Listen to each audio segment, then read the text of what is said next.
முனிவர் ஒருவர் காட்டின் வழியாக நடந்து சென்று கொண்டிருந்தார். நீண்ட தொலைவு நடந்து வந்ததால் அவருக்கு மிகுந்த தாகம் ஏற்பட்டது. காடு என்பதால் எங்கும் தண்ணீர் கிடைக்காமல் நீரை தேடி அலைந்தார். அந்த சமயத்தில் தொலைவில் ஒரு பெண் குடத்துடன் அக்காட்டின் வழியாக வந்து கொண்டிருந்தாள். அப்பெண்ணை கண்டதும் முனிவருக்கு மிகுந்த மகிழ்ச்சி உண்டாயிற்று.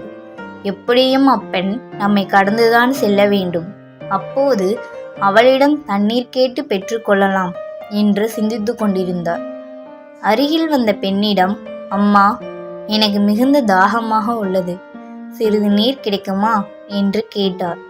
தண்ணீர் தானே முனிவரே, தாராளமாக தருகிறேன்.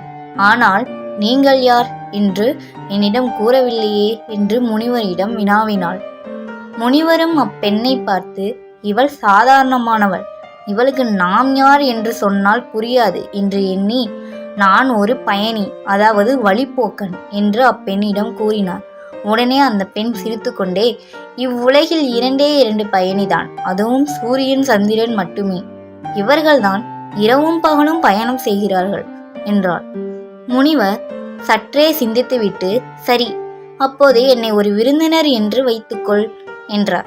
அதற்கு அந்த பெண், விருந்தினர் என்றால் இளமையும் செல்வமும் மட்டும்தான் என்று கூறினாள்.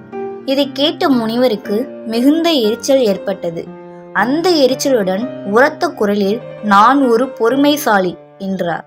அதற்கும் அந்த பெண் கூறினாள், அதுவும் 2 பேர்தான். ஒன்று பூமி, யார் மீதித்தாலும் யார் தோண்டினாலும் அவர்களை தண்டிக்காமல் தன் மீது தாங்கிக் கொள்கிறது. மற்றொன்று மரம், தன்னை கல் கொண்டு அரித்தவருக்கும் கனியை தருகிறது என்றாள். இதை கேட்டவுடன் முனிவருக்கு இன்னும் கோபம் அதிகமானது. உடனே, நான் ஒரு பிடிவாதக்காரன் என்று கத்தினார். உடனே அப்பெண், ஏன் முனிவரை கத்துகிறீர்கள்? மெதுவாக பேசுங்கள். முடிக்கும் நகத்திற்கும் இருக்கும் பிடிவாதத்தை விட மனிதனுக்கு அந்த அளவு பிடிவாத குணம் இல்லை. இவை 2மே வெட்ட வெட்ட விடாப்பிடியாக வளர்ந்து கொண்டே இருக்கும் என்று சிரித்துக்கொண்டே கூறினாள். இதை கேட்ட முனிவருக்கு என்ன செய்வதென்று தெரியவில்லை. தாகம் வேறு அதிகமாக இருந்ததால் அப்பெண்ணின் காலில் முனிவர் விழுந்து விட்டார்.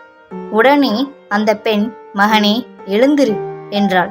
அந்த குரலை கேட்டு எழுந்தவர் திகைப்புடன் அப்பெண்ணை பார்த்தார். அந்த பெண் அம்முனிவருக்கு சாட்சாத் அன்னை பராசக்தியாகவே காட்சி கொடுத்தாள். முனிவர் கண்ணீர் மல்கு அன்னையை வணங்கி நின்றார். இந்நிகழ்விலிருந்து புரிந்து கொள்வது ஒன்று மட்டுமே, யாரையும் நாம் தரைக்குறைவாக எண்ணக்கூடாது.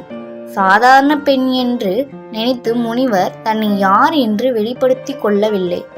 அதேபோல் வாழ்க்கையில் நாம் எப்பேற்பட்ட உயரத்தை அடைந்தாலும் யாரையும் தனக்கு கீழே என்று நினைக்காமல் சரிசமமாக எண்ணி மனித நேயத்துடன் நடந்து கொள்ள வேண்டும் என்பதே.